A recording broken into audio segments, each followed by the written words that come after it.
Aleluia. Queridos, abra comigo na carta de Paulo aos Romanos, no capítulo 8, a partir do versículo de número 14. Carta de Paulo aos Romanos, capítulo de número 8 e o versículo de número 14.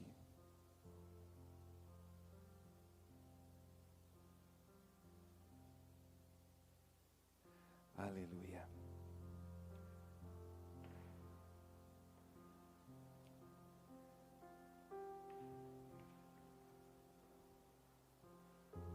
Carta de Paulo aos Romanos, capítulo de número 8. E o versículo de número 14.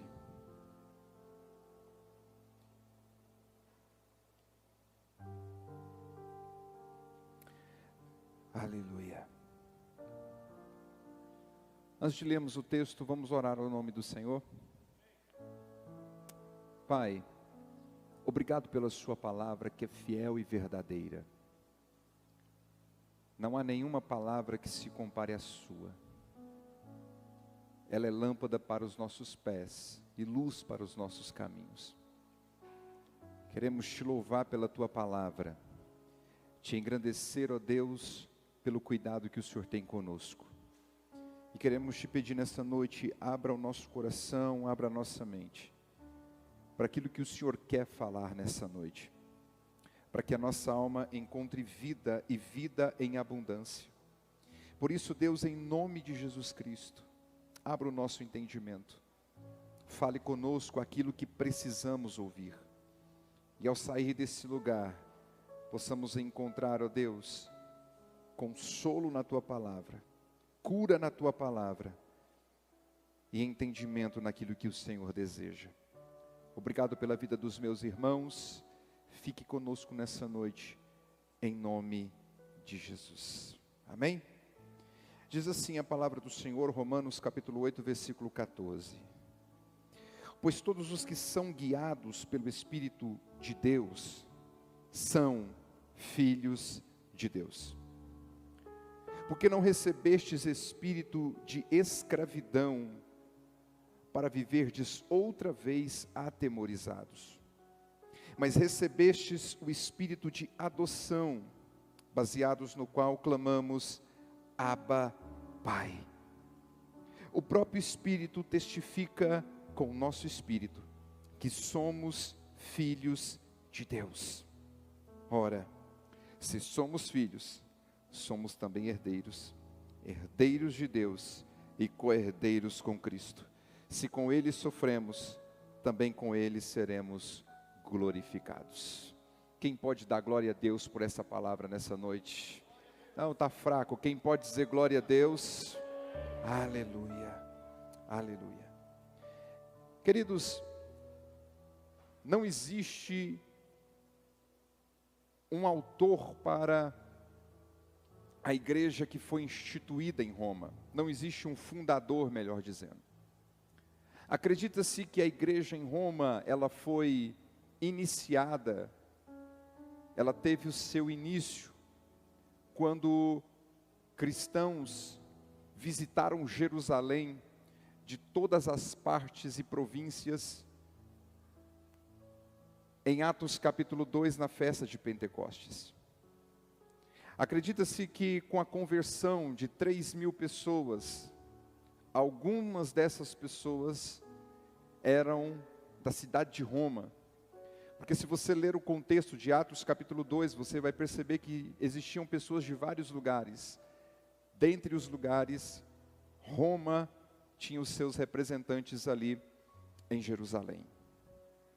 A cidade de Roma era composta basicamente por judeus e também por gentios. E se nós olharmos o contexto de Roma, nos tempos de Jesus, nos tempos de Paulo, era uma cidade composta por mais ou menos 1.200.000 pessoas. Porém, a metade dessa população eram escravos. Pessoas que serviam aos seus donos. Pessoas que eram privadas de sua liberdade. Não tinham direitos. Trabalhavam e não recebiam recompensas. e se desobedecessem, sofriam punições. Essa igreja, ela foi estabelecida nesse contexto de um império em ascensão, mas também de um povo em sua cultura escravo. Haviam poucas pessoas em Roma que eram bem-sucedidas. Mas quando você olha para esse contexto, e quando você olha para o Evangelho, não importa se são ricos, pobres, não importa a sua classe social, não importa o seu nível social, não importa a sua beleza, a sua aparência, não importa o quão influente você é, ou quão influente você não é, não importa se você ocupa um cargo de destaque, não importa se você é uma vergonha ou uma escória da sociedade, não importa. O Evangelho de Jesus Cristo alcança, sem acepção de pessoas, todos aqueles que querem receber a graça de Jesus. Então Paulo escreve essa carta em mais ou menos 55 a 58 depois de Cristo. E uma diaconisa chamada Febe é a portadora dessa carta para Roma. A carta de Paulo, ela basicamente, em um resumo, em uma frase, ela vai falar da obra salvífica de Jesus, da justificação que essa obra faz, do estado do ser humano de pecado e o que acontece quando esse ser humano em estado de pecado encontra Jesus, encontra o Evangelho. Ele recebe justificação, santificação, glorificação. Essa é o principal tema da carta de Romanos. E no capítulo 1 ao capítulo 11 existe todas essas questões que são tratadas por Paulo. Já do capítulo 12 em diante é uma vida cristã prática, onde o texto começa dizendo: rogo-vos, pois, irmãos, que apresenteis o vosso corpo em sacrifício vivo, santo e agradável a Deus, que é o culto racional de vocês. E não se amoldem ao padrão deste mundo, mas transformem a sua mente, para que vocês experimentem a boa, agradável e perfeita vontade de Deus. Então o Evangelho chegou a Roma, o Evangelho chegou àqueles cristãos num contexto de um império em ascensão, mas também de uma sociedade em que pelo menos a metade era escravos. A outra metade, em sua ampla maioria, eram pessoas que viviam na pobreza. E Paulo escreve essa carta. E para mim o capítulo de número 8 é o ápice dessa carta. Porque o capítulo 8, ele já começa abrindo, no verso 1, dizendo: nenhuma condenação há para aqueles que estão em Cristo Jesus.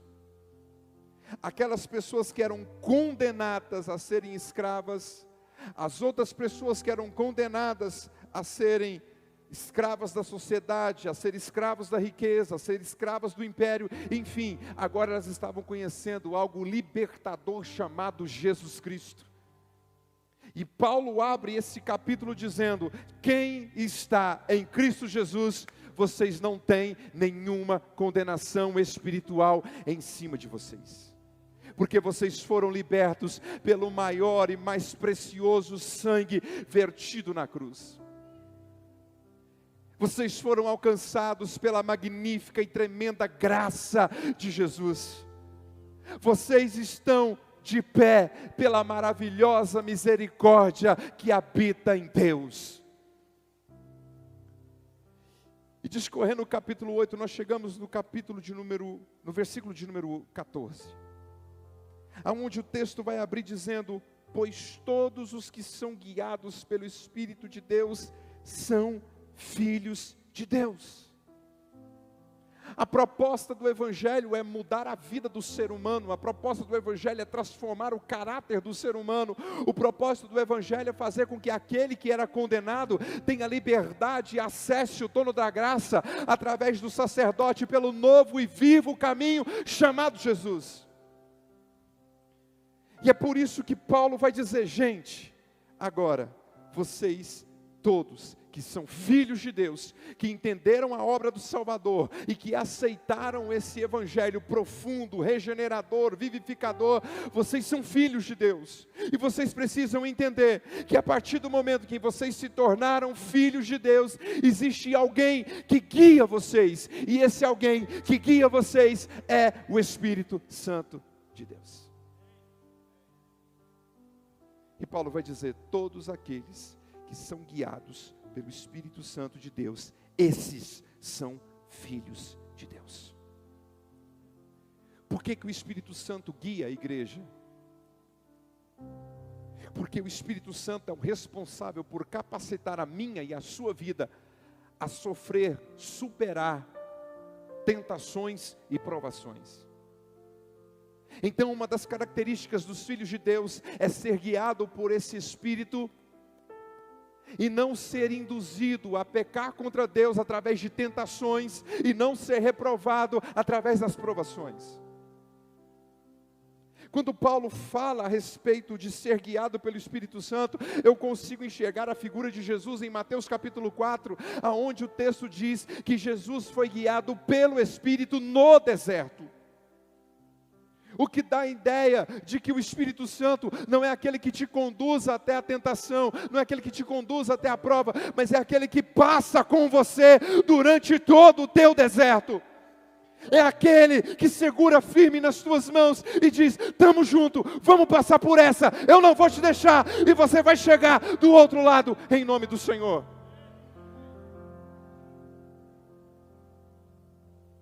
Quero chamar aqui, vem cá.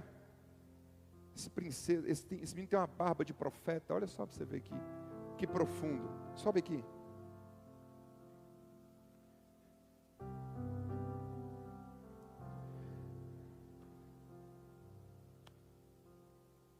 Ele recebeu o Espírito Santo. Ele recebeu a graça do Evangelho, o propósito mais precioso que um ser humano pode receber, que é a pureza do Evangelho de Jesus Cristo. A partir do momento em que ele recebe o Evangelho de Jesus, o Espírito Santo o convence do pecado, da justiça e do juízo, porque o Espírito Santo é aquele que move o nosso coração a não pecar contra Deus, e se pecamos contra Deus, ele move o nosso coração a nos arrependermos.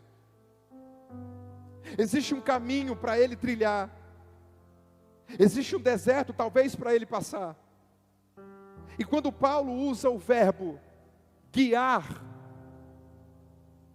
no grego, significa exatamente isso aqui: segurar na tua mão e te conduzir no caminho, até você chegar do outro lado.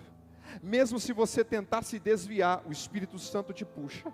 Mesmo se você tentar cair, o Espírito Santo te levanta, de forma que você não para no caminho, não sai do propósito e nem se desvia daquilo que Deus te chamou. Mas quando o Espírito Santo está na tua vida, ele te segura na mão e fala: vamos passar junto, porque agora o momento de chegar do outro lado é certo, e nós vamos chegar. E quando nós chegarmos do outro lado, nós glorificaremos o nome daquele que vive e reina para sempre. Deixa eu dizer uma coisa para você, querido: o Espírito Santo te ajuda em toda a adversidade, e enquanto você não cumprir o propósito, enquanto você não chegar do outro lado, ele não larga a tua mão. Quem pode dar glória a Deus? Aleluia. Eu estou sentindo Deus aqui. Eu estou sentindo a presença do Espírito Santo aqui. Eu estou sentindo o Espírito Santo pegando na mão de cada filho aqui e dizendo: estamos juntos, vamos passar por essa, vamos vencer o deserto, vamos vencer a depressão, vamos vencer a ansiedade, vamos vencer a enfermidade, vamos chegar do outro lado e em nome de Jesus cantar o hino da vitória. Aleluia. Aleluia. Porque todo aquele que é filho de Deus é guiado pelo Espírito Santo de Deus. E aquele que é guiado pelo Espírito Santo de Deus, ele não tem prazer no pecado, ele não tem prazer em tudo aquilo que desagrada ao Senhor, ele não tem prazer em tudo aquilo que irrita o Senhor, ele não tem prazer naquilo que o afasta da comunhão, ele não tem prazer naquilo que tira a intimidade dele com o Senhor, porque Efésios capítulo 5, versículo 18 vai dizer: não vos embriagueis com vinho, no qual há dissolução, mas enchei-vos desse Espírito Santo de Deus, falando entre vós com hinos, salmos e cânticos espirituais. Que é por isso que nós cantamos aqui: Espírito, Espírito, que desce como fogo, vem como em Pentecostes e enche de novo. Será que você pode levantar a mão para o céu como filho de Deus e dizer para o Senhor: derrama teu Espírito, derrama a tua Shekinah, derrama a tua glória, derrama sobre mim a tua unção. Eu quero ser cheio desse Espírito, eu quero ser guiado por esse Espírito Santo, eu quero chegar do outro lado. Sozinho eu não consigo, mas se o Espírito Santo for comigo, não tem barreira, não tem adversidade e não tem deserto que me segura. Antes eu chego do outro lado. Aleluia. Quem pode dar glória a Deus? Aleluia. Aleluia. O texto continua dizendo: porque vocês não receberam um espírito de escravidão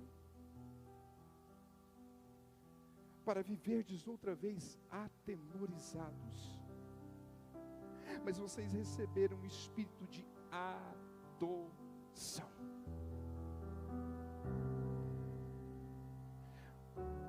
Quando Paulo fala, vocês não receberam um espírito para serem atemorizados, é porque Roma vivia num contexto aonde ou você se submetia ao regime, ou você era morto. Sabe por quê? Que um dos motivos da crucificação de Jesus foi, para mim, o mais forte a nível humano, foi quando os sacerdotes disseram que Jesus estava causando rebelião e que se Pilatos não sentenciasse Jesus à morte, ele não era amigo de César. Então havia uma submissão. O povo vivia aterrorizado, e principalmente quem era escravo. Eu quero dizer para você que o contexto de Roma é um contexto de pouquíssimos homens de sucesso, e a maioria escravo. E Paulo está dizendo: vocês não receberam espírito para te trazer medo, mas vocês receberam um espírito de adoção. Porque o espírito de escravidão, ele priva o ser humano da liberdade, ele priva o ser humano de direitos, de recompensas, de convívio social.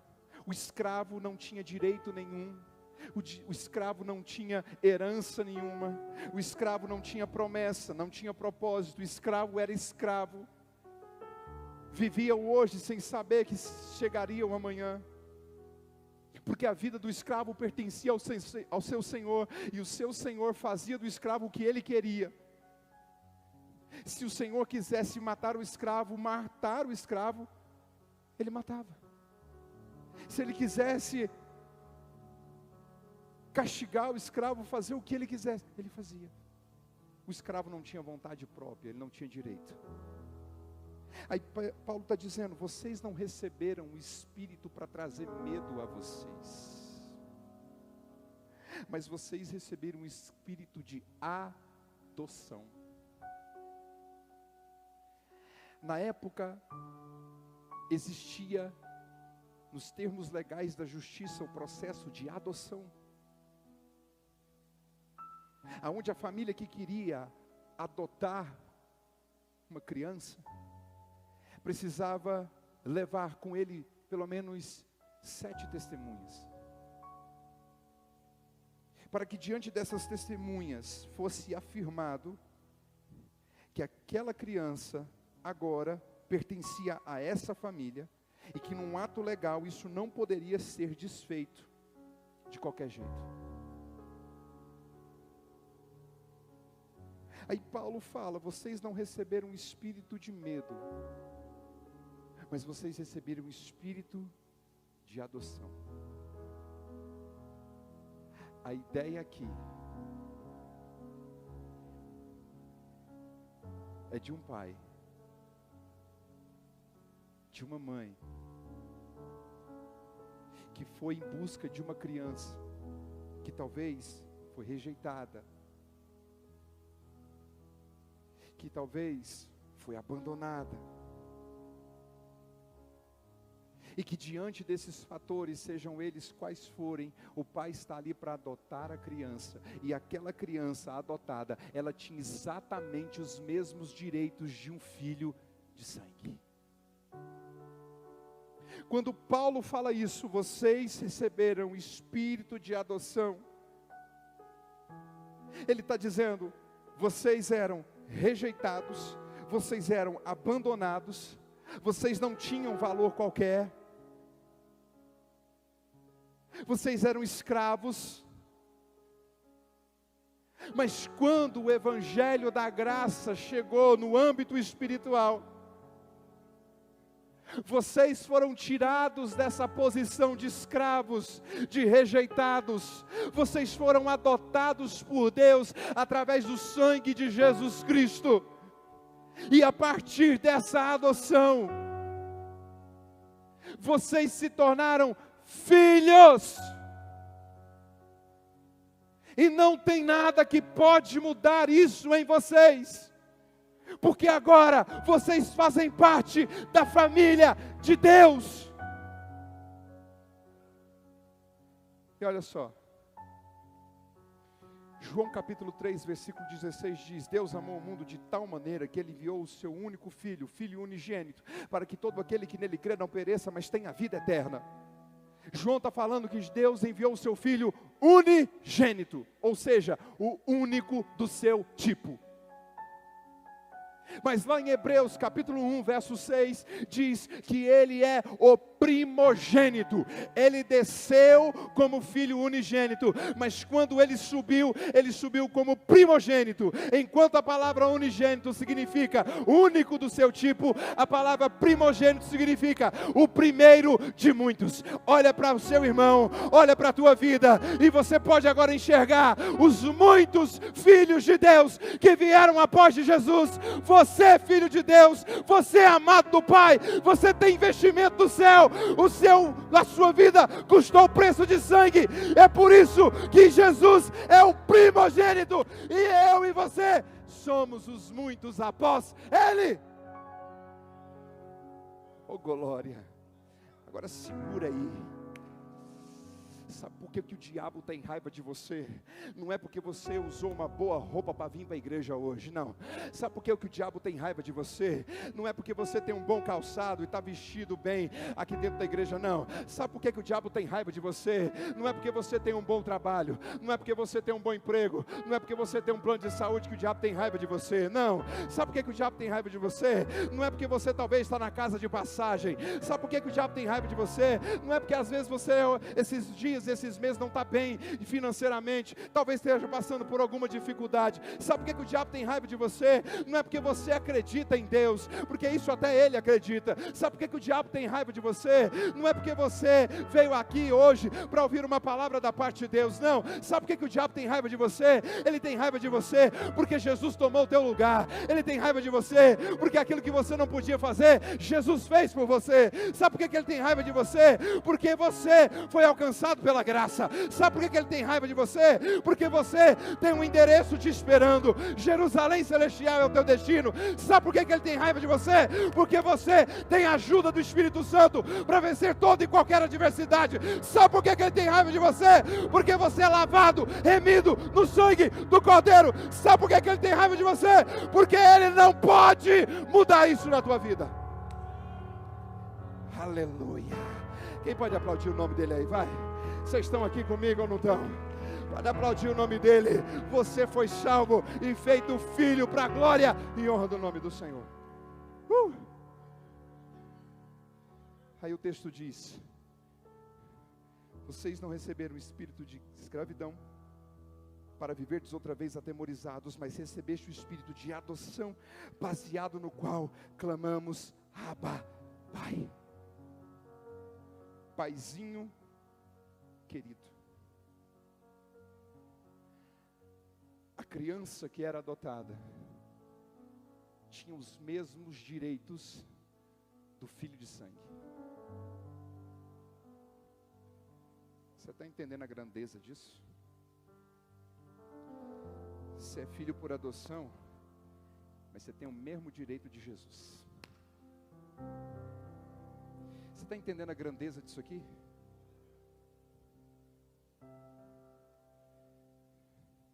Tudo que Jesus conquistou por nós é direito nosso, é nossa herança.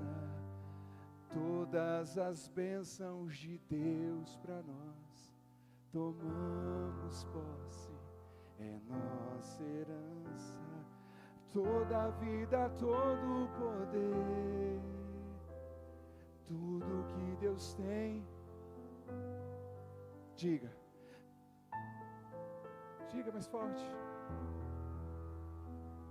Nada mais nos impedirá. Agora canta com força.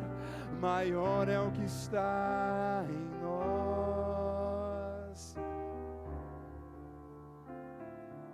Oh glória!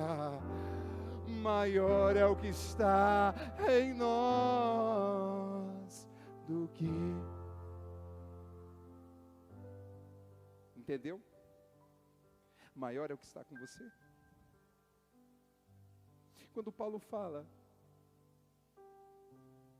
Abba, Pai, ele está dizendo o mesmo tratamento que o filho de sangue tem, o filho adotivo também tem.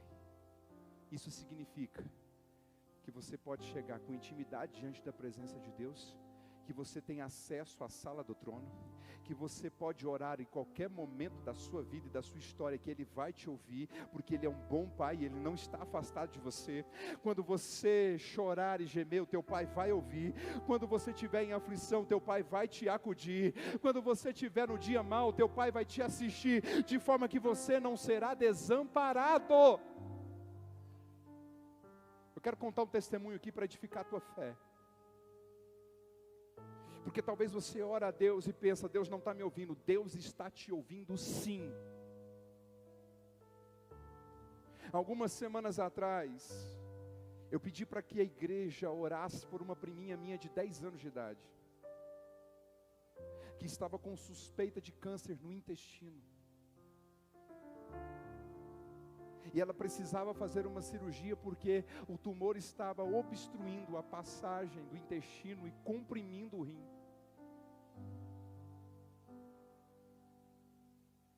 E nós aqui oramos. Eu não sei se vocês vão lembrar, mas nós oramos pela vida da minha prima. Ela passou pela cirurgia para remover o tumor. E o tumor foi enviado para biópsia.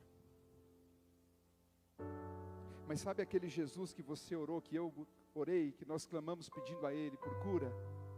Pois é, os exames chegaram, a cura foi confirmada, não era câncer. Jesus curou. Um possível câncer, Jesus transformou em absolutamente nada. Abba, Pai, Paizinho querido, ouça o nosso clamor e a nossa súplica. Sim, Deus ouve o teu clamor, Deus ouve a tua súplica, porque você é um filho querido, e da mesma forma Deus tem que ser querido para você, porque o relacionamento com a tua vida é aberto, não é restrito, não é fechado, não tem limite. Abba, Pai. Por último, o texto termina dizendo: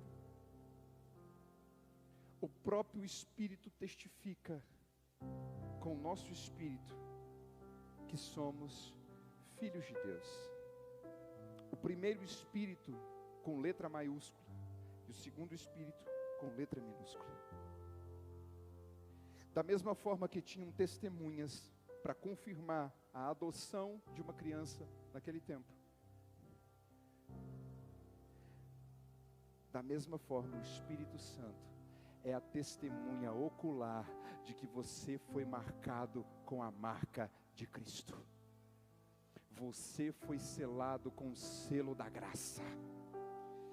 Você recebeu o prêmio da soberana vocação. Você recebeu a maior dádiva do céu, o Evangelho. Você recebeu o maior presente, que é a salvação. Você recebeu a coisa mais graciosa, que é a justificação dos seus pecados. E tudo isso, o Espírito Santo é testemunha de que você é filho de Deus. Aleluia. Aí Paulo vai encerrar dizendo: ora, vocês não têm espírito de escravidão, vocês são guiados pelo Espírito Santo. Olha quem vocês eram e agora quem vocês são.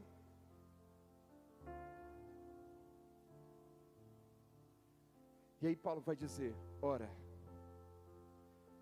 se você é filho, alguma coisa mudou. Porque antes, na posição de escravo, você não tinha herança, você não tinha promessa e você não tinha propósito.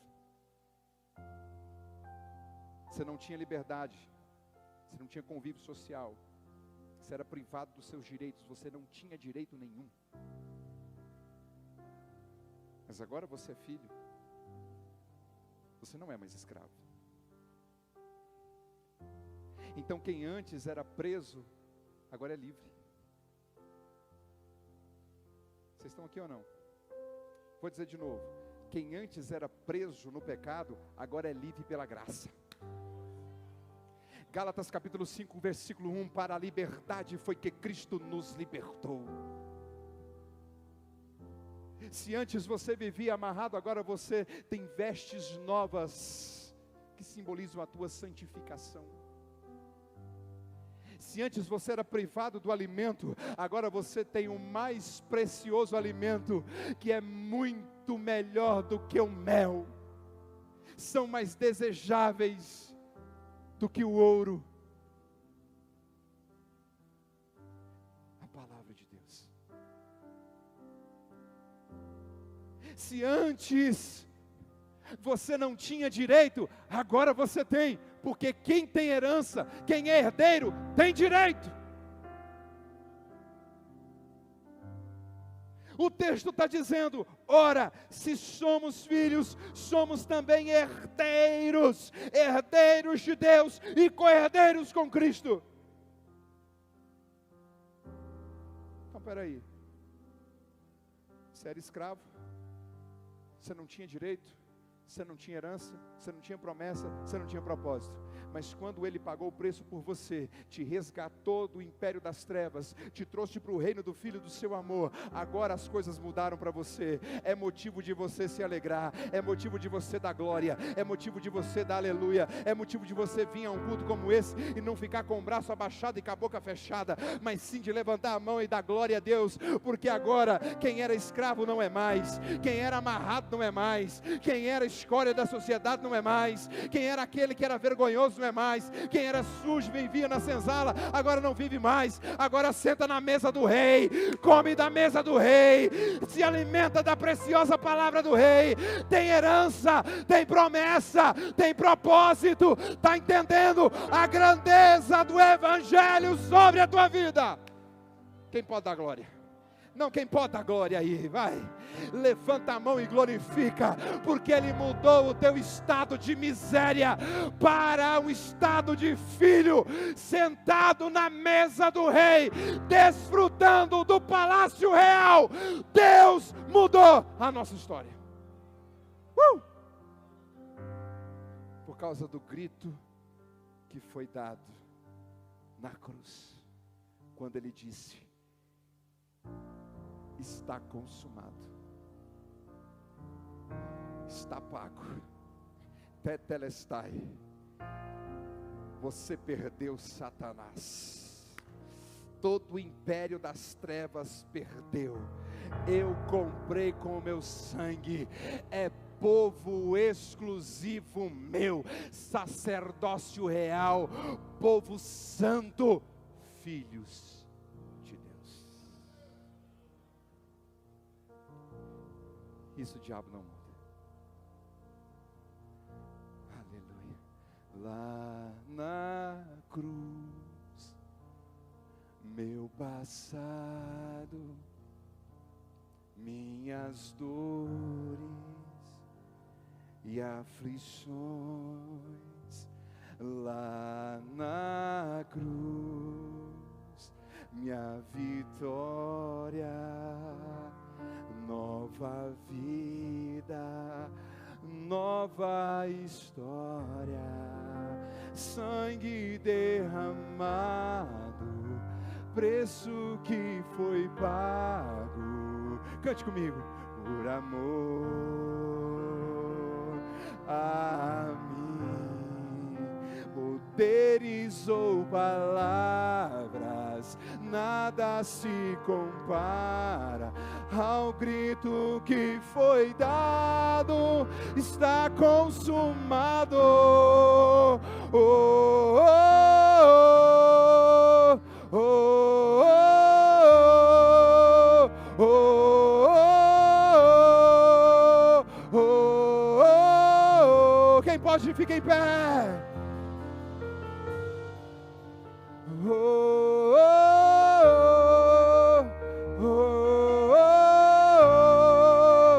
oh, oh, oh. Agora cante comigo lá na cruz. Lá na cruz, meu passado, minhas dores e aflições, lá na cruz. Diga: minha vitória, nova vida, nova história. Agora aumente o volume e diga: sangue derramado, preço que foi pago por amor a mim. Poderes ou palavras, nada se compara ao grito que foi dado, está consumado. Cadê o grito da liberdade? Oh, oh, oh, oh, oh, oh, oh, oh, oh.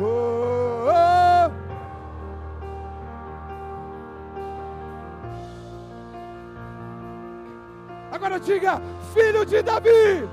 Cante: filho de Davi, dentro de um milagre, e tem misericórdia de mim.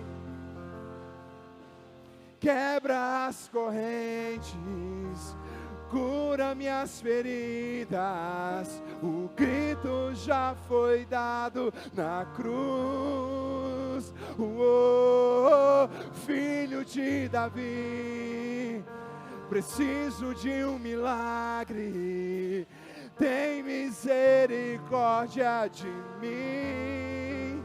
Oh, quebra as correntes, o grito.